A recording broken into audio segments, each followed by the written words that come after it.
कैसे हो मालिक? ठीक हो? हैव यू डन 360 आर और नॉट? हम सबके साथ ऐसा होता है ना कि हमारे मन में इंग्लिश बहुत अच्छी चल रही होती है, जैसे मुंह से निकालते हैं भाई साहब दिस इज ए एप्पल वाला निकल जाता है। चलो वो सब छोड़ो, 360 आर किया या नहीं किया मुझे बता दो जल्दी से। आज मनहूस बातें तुमसे नहीं करूंगा क्योंकि कल कर रखी थी, कल थोड़ा ज्यादा डोज हो गया था ना, तो उम्मीद करता हूं कि आज कर लिया होगा।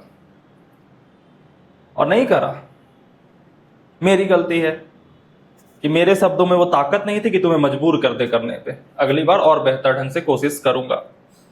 जिन्होंने किया है आज का दिन उनके नाम। तो लाडले, तुम जब करते जा रहे हो ना तो तुम्हें बहुत इंप्रूवमेंट दिखता जा रहा होगा। अब तुम्हारे सामने चैलेंज पता है क्या है? एक वर्ड होता है कंप्लेसेंट। उसका मतलब होता है कि जब हम बुरे होते हैं तब तो अच्छे करने की चाहत होती है हमारे अंदर, लेकिन जब हम कुछ अच्छा करने लगते हैं तो हमें ये लगने लग जाता है कि हम तो अच्छा कर रहे हैं ना। तो एक टाइम आता है जब हम कंप्लेसेंट हो जाते हैं कि एक सर्टेन अमाउंट तक अच्छा करने के बाद सेटिस्फाई हो जाना कि मैं अच्छा हो गया। और ये मन सबसे बड़ी चाल चलता है। तुम 10 दिन कर लोगे तो 11वें दिन तुम्हारा मन एक खेल रचेगा। वो सीधा नहीं कहेगा छोड़ दे यार क्या करा रहा है, वो कहेगा कि तू तो बहुत ज्यादा सुधर गया यार, अब स्नेहित मिश्रा के सामने जाने की जरूरत नहीं है।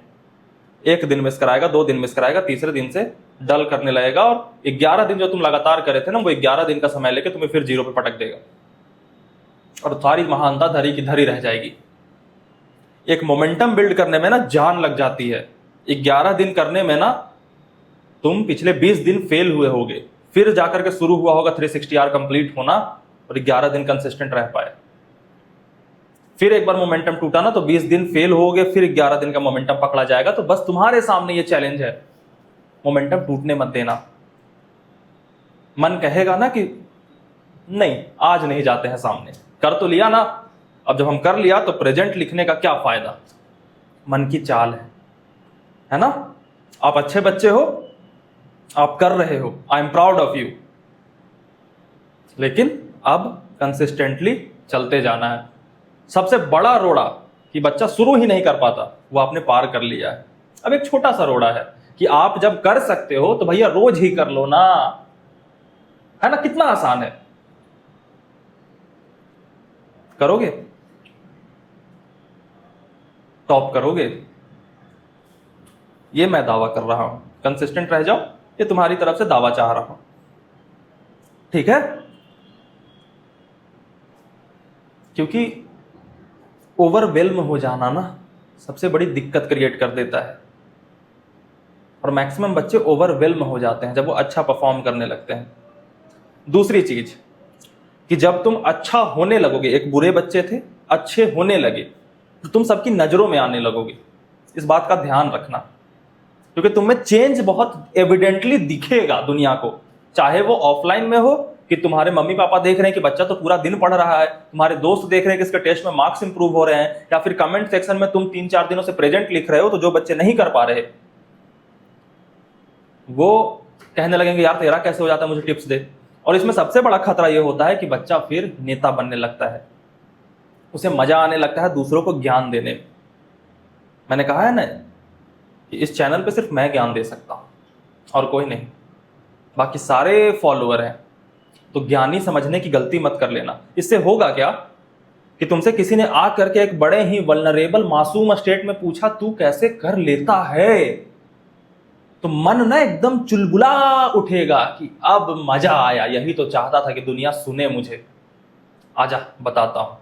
और एक बार ज्ञान देने की लत लग गए, क्योंकि वो बहुत एडिक्टिव होता है। जब दुनिया सुनने लगती है ना तो बड़ा एडिक्टिव होता है, फिर फिसल जाते हैं बंदे।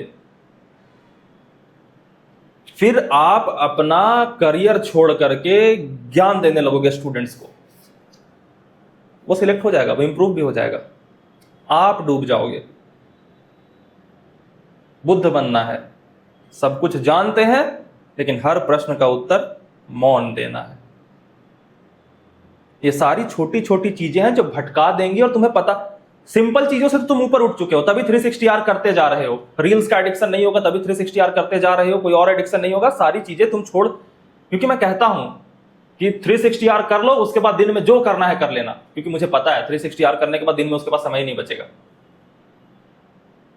तो इन सब से ऊपर उठ चुके हो। ये छोटी छोटी बातें जो तुम्हें फिसला सकती है। पहली, कंप्लेसेंट हो जाना कि अच्छा अब तो हम अच्छे हो गए, अब कौन हमें बताएगा। दूसरा, ज्ञानी हो जाना कि अब हम सबको बताएंगे कैसे करते हैं। नहीं करना, ठीक है?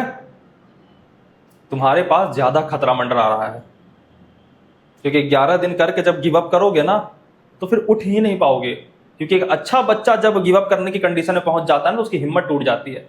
एक थोड़ा एवरेज बच्चा है जो गिव अप करने की कंडीशन में होता है तो उसे लगता है कि मैं तो हमेशा से था ना, तो यहां से तो ऊपर ही उठूंगा। लेकिन जब आप बहुत ऊंची बिल्डिंग से नीचे गिरोगे, बहुत एक तो मुश्किल से चढ़ रहे थे, नीचे गिरोगे ना, तो दोबारा चढ़ने का हिम्मत नहीं हो, क्योंकि वो सारा स्ट्रगल याद आ जाएगा जो कि नीचे से ऊपर जाने में लगा था। तो गलती से भी गिरना मत, ठीक है? और लास्ट के सेंटेंस इन्होंने नहीं करा, एब्सेंट लिख दो। एक दिन गिल्ट फटेगा तुम्हारा और करा कर मानेगा। एब्सेंट ना लिखना गिल्ट को बचा लेने का तरीका है। एब्सेंट लिखने में ना बिना टाइप किए चले जाओ, और एक बच्चा जो टाइप करो, जैसे ही एब्सेंट करके वो ट्रायंगल वाला मार्क दबाओगे ना, एक अंदर से धक करेगा। एक और दिन क्रॉस, खत्म, गायब। कल फिर करेगा धक धक धक। एक दिन फटोगे कि साला अब जिंदगी बदलूंगा यार, अब नहीं तो कब बदलूंगा यार। बाप पैसे दे रहा है, माँ खाना बना दे रही है, जो बच्चे बाहर रहते हैं उनको सुविधाएं दी जा रही हैं। इन एहसानों के बोझ तले फेलियर होके किस मुंह से जाऊंगा मैं? कैसे सामना करूंगा इसका? 2 साल तो हर चौराहे पे तुमसे पूछा जाएगा, तैयारी करा था ना, क्या हुआ? वो ये नहीं बोलेंगे कि फेल क्यों हो गए, वो तुम्हारे मुंह से निकलवाएंगे कि फेल हो गया। जो आज बच्चा मानता है कि मैं सक्सेसफुल होऊंगा, IITian बनूंगा, उससे समाज हर 15 मिनट में निकलवाता है कि मैं फेल हो गया, नहीं अच्छा परसेंटाइल आया, जो एडवांस क्रैक नहीं हुआ। चाय वाला, रिक्शे वाला, मम्मी पापा, चाचा चाची, ताया जी, बुआ, बुआ का लड़का, बुआ का लड़के का लड़का, हर मोमेंट पे व्हाट्सएप से, फेसबुक से, कॉल से, तुम इस रूम में बैठे होगे ना, मम्मी पापा उस रूम में किसी रैंडम टॉपिक पे धीरे धीरे बात कर रहे होंगे, तुम्हारे मन में डर पैदा हो जाएगा कि मेरे बारे में ही बात कर रहे हैं, जबकि वो तुम्हारे बारे में बात भी नहीं कर रहे थे। इस डर के साथ अगले 4-5 साल निकालोगे, फिर जब तक सेटल ना हो जाओ तब तक ये डर तुम्हारे अंदर से निकलेगा नहीं। इस डर में जीना चाहते हो, जी पाओगे? ये IIT का एग्जाम जितने लोगों को सिक्योर नहीं करता ना, उससे ज्यादा लोगों को इनसिक्योर कर देता है। होना नहीं चाहिए, कर देता है, लेकिन फैक्ट है, मैं इसको इनकार कैसे कर दूं? बच्चे देखें, तुम्हारा कॉन्फिडेंस तोड़ देगा। फिर तुम ऐसे ऐसे A+B के होल स्क्वायर के फॉर्मूले बताने में कॉन्फिडेंट फील नहीं करोगे कि यार मैं तो फेल हो चुका हूं ना। कोई नई चीज ट्राई करने में कॉन्फिडेंट फील नहीं करोगे। तुम कॉन्फिडेंट होकर ट्राई भी करने लगे, दुनिया नहीं करने देगी। सबके साथ होता है, बहुत 1-2 बच्चे होते हैं जो लड़ जाते हैं इससे। इन सारी मुश्किलों से निकलना चाहते हो तो बदल लो खुद को ना। 5 डे चैलेंज का आज चौथा दिन है ना, कल आखिरी दिन होगा। मैंने कहा था कि 5 छोड़ो ना, लाइफ लॉन्ग का सिलेक्शन होगा या नहीं, 5 दिन ले लो, कल आखिरी दिन है, देखते हैं, कल ही रिजल्ट आ जाएगा तुम्हारा ना, सिलेक्ट हो रहे हो या नहीं। और ये मेरा दावा है कि वो रिजल्ट जो आएगा उसके डिफरेंट रिजल्ट जेईई मेंस में नहीं आ सकता, नहीं आ सकता। अभी तो 6 महीने बचे हैं ना, बट 6 महीने पहले मैं बता रहा हूं, नहीं आ सकता। बदलो, बदल जाओ। तुम्हारे साथ ही कुछ बच्चे हैं ना जो कर पा रहे हैं, क्या डिफरेंस है उन दोनों में?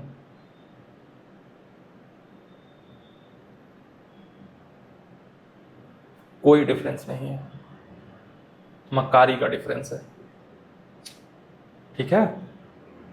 तो जिसने करा और जिसने नहीं, अब जिसने नहीं करा उसे मैं जब ये बोल रहा हूं तो जिसने करा वो मजे मत लेने लग जाना, तुम्हारे मजे ही तुम्हें डुबोएंगे।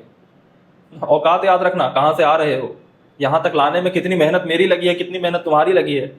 तो ये ना अपने आप को बहुत तोप चीज मत समझ लेना, गया हम तो अब महाराज है, कुछ महाराज नहीं हो। 11 दिन पढ़ क्या लिया, महाराज समझ रहे हैं खुद को। मजा तब आएगा जब 6 महीने पढ़ के दिखाओ, देखते हैं कितनी औकात है तुम्हारी। 11 दिन पढ़ के महान बन रहे हैं, ठीक है।